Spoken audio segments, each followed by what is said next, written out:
It's Ash from Super Videos back for another video for Season 8 of The Walking Dead. This is gonna be me looking at a spoiler-free review of Season 8 Episode 9, which is gonna be called Honor. Now this spoiler-free review comes from Den of Geek. I'll leave a link in the description so you can go and check out their article. So since we are very close to the mid-season premiere of The Walking Dead Season 8, there's like less than 2 weeks left. Den of Geek has basically seen the episode early and they're gonna give us a spoiler-free review. So I'm basically going to go through what they have in the article and share my thoughts about their spoiler-free review, about what we might see, and about everything that is covered in this article. So let's get started. The title of the article is The Walking Dead Season 8 Episode 9 Review Honor Spoiler-Free. The Walking Dead Season 8 delivers quite a bit of closure with a largely satisfying mid-season premiere. Our spoiler-free review, and then they basically get into the review here. So now I'm continuing to read from the article. Where else could I begin but with the big cliffhanger at the end of the mid-season finale, as young Carl Grimes awaits death in the sewers underneath Alexandria. I'm going to stay away from spoilers since we're still 2 weeks out from the mid-season premiere, but what can I say is that Honor delivers on this cliffhanger, as well as a few other threads that were left hanging in how it's gotta be. In fact, The Walking Dead returns with its most efficient episode of the season, moving along at a record pace, at least for this show. So, this first bit has some very interesting topics that we can talk about. One is that it delivers on the cliffhanger and basically builds on it, which we kind of anticipated. We know that this is going to be Carl's final episode, so we know that they're going to invest a lot of story and time to give Carl the send-off that he deserves, that he should get as one of the biggest characters on the show. But the other part that's very interesting is that the mid-season premiere delivers on this cliffhanger as well as other threads that were left hanging in the mid-season finale, how it's gotta be. Now, right off the top of my head, a few of those that I'm thinking about right now could be what happens with Ezekiel being captured, what's gonna happen at Oceanside with Enid and Aaron, and also what's gonna happen with Jerry. We know he survives based on the teasers, but how does he get away? So these are some of the things that I think they're referring to here when they say the mid-season premiere is gonna deliver on not just the cliffhanger, but other threads that were left hanging. And the other part that's very interesting is that they say it returns with its most efficient episode of this season, which basically means no slow moments, that every bit of the episode needs to be there, that we're gonna get basically no bottle scenes here and there in the episode, if you know what I mean, and it's gonna have a good pace, and I'm very excited about that. I think that's a good way to start off the second half of the season. I hope that they continue with it. They're probably gonna have a few slow episodes again, but at least knowing that the mid-season premiere is going to have the right pace, I'm definitely excited. So now jumping back into the article, this 86-minute episode is certainly the first to justify its extended length. So one thing I want to mention before continuing, 86 minutes, for those of you that don't know, that includes commercials, so it's not going to be exactly 86 minutes. It's going to be 86 minutes with commercials, which is definitely longer than the usual episodes, but not as long as you would think.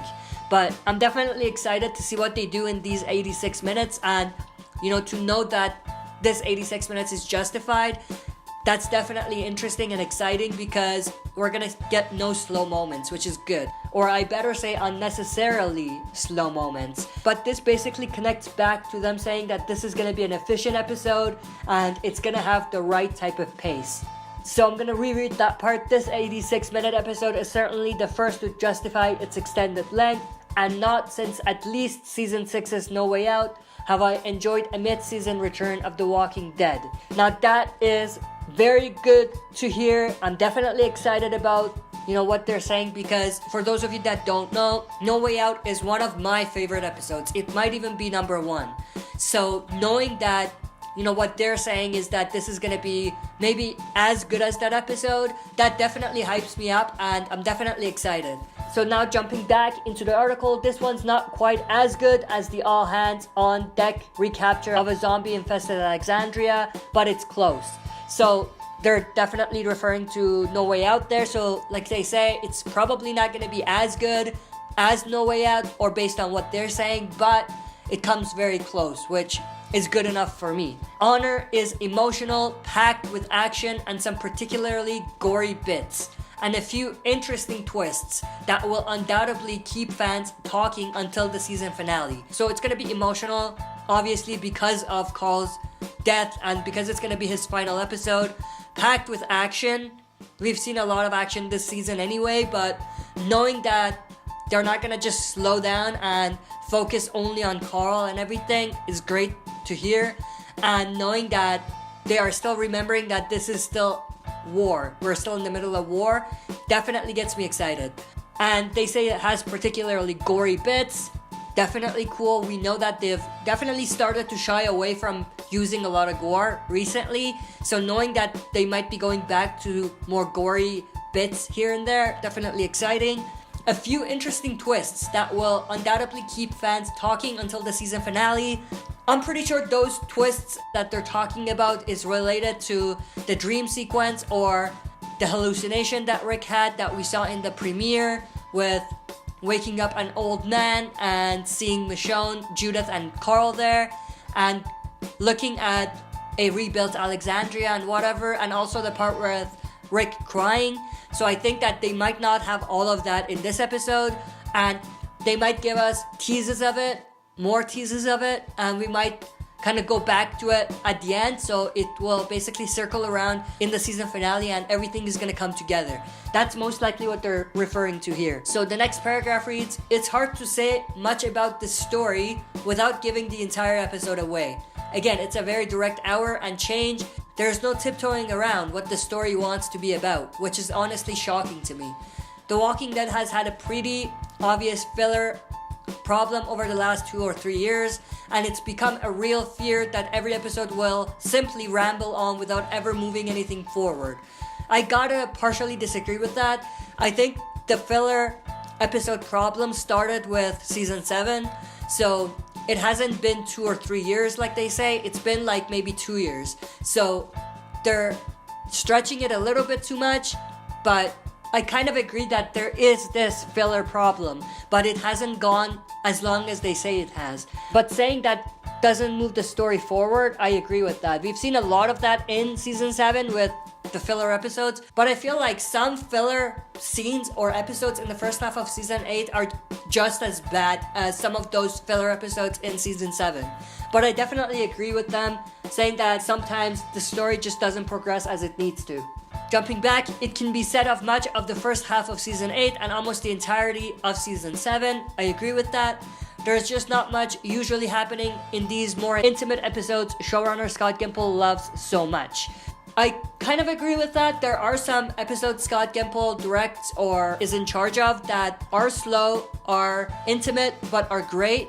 But I feel like there are some moments where he just lets go of the gas pedal a little too soon, and it feels like dragging the story to me. So jumping back, honor is the exception, but not necessarily the new rule. I've said it too many times before on the occasion of almost every single premiere or finale since I've been reviewing this show, but I'm going to spare myself the disappointment. For once, I will not say that honor feels like a fresh new start for The Walking Dead, because it isn't. If anything, it feels like the beginning of the end of the Gimple era. A chance for the existing showrunner to tie up his own take on the material before handing the blood-stained keys to Angela Kang. Judging from the synopsis for the rest of the season, expect just a few more pauses in the storyline until then. So there's a lot of information there. Again, I don't have very, very high hopes or expectations because I feel like I might be let down again, just like the first half of season 8. But I'm gonna give them the benefit of the doubt and try to hope for the best. But I do agree with them that usually mid-season finales, premieres, or the premiere and the finales are great, but then it kind of slows down. So I agree with that. But I don't agree with how negative they are when they're talking about Gimple. No matter how negative some of Gimple's actions or decisions may have been recently, we gotta remember he's delivered some pretty exciting and great episodes. We can't forget about that. So I don't think that it's good to talk about Gimple and say all of the negatives, so that's definitely something to keep in mind. But it's definitely great to hear that this is an exception to the quote-unquote bloodstained keys of the Gimple era or something along those lines. So definitely excited, but not a big fan of how negative they are talking about Gimple there. Although I agree with some of the things they're saying, but we gotta remember about the positives of what Gimple gave us as well. Continuing on, that said, there's a real sense of finality in the closing moments of Honor that may very well make you scream. Some of it is purely baiting the audience. If you're still fooled by every single tease doled out by this show, it can't help you, but there's also something a bit more nuanced behind the episode's ending. So I'm pretty sure the ending is gonna be related to the Rick dream sequence or the hallucination, but I hope we don't get a big cliffhanger because they just gave us one, and I don't like these types of weird cliffhangers. We already know it's a dream sequence, it's a hallucination of some sort, so don't drag that on for too much. Don't try to make us think that it's still real. That's all I'm concerned with. And I hope that by the end of the episode, we know for sure that Carl dies, because I know he does. I'm pretty sure he does. So I hope that they don't drag that on for further than that. But knowing that the ending is going to be interesting definitely excites me. But saying that it might make us want to scream, that concerns me a little bit. It's a tease for things to come that truly feel unexpected, or at least if you haven't read the comics. But even if you have, the show might not be adapting certain future storyline the way you expect. Definitely excited to know what that means after I watch the episode, but I feel like the last two sentences touched back with what I said about this being related to the dream sequence or the hallucination. In one of its best moments, Honor revisits the controversial flash forward from the season 8 premiere. There we go, so they are talking about what I said, and that's most likely the ending.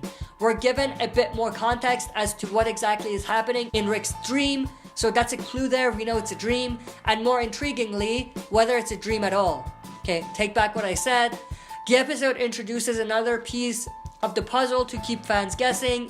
If I'm not exactly excited for 7 more episodes of All Out War, I am at least looking forward to seeing how the Old Man Rick storyline plays out. So there's definitely going to be a lot of focus and concentration on the Old Man Rick scene, which I'm definitely excited for, but it seems like they're going to drag that on, and I hope, like I said, that they drag it on in a way that it's just about what it means, about why they're doing it, rather than whether it's a dream sequence or not.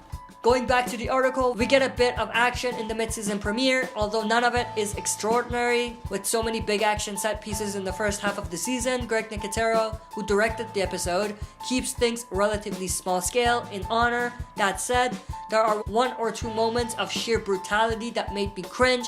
One is particularly gruesome. Very excited about that, and I'm happy that they're not gonna give us action just like the first half. Happy that they're gonna slow it down but still give us that action, and I'm definitely excited to know what that particularly gruesome scene that they're talking about is. I'm pretty sure it's related to Negan. Almost all of the brutal scenes are related to Negan somehow, or most of them, so I'm pretty sure that it's gonna be something about Negan, maybe even Simon. That's gonna be exciting to see. Maybe we will see Simon attack the junkyard. Maybe that's gonna be in this episode. Most likely not, but maybe. When all is said and done, this mid-season premiere goes back to Carl. This is without a doubt Chandler Riggs' episode, and it features some of the best work the young actor has done on the show.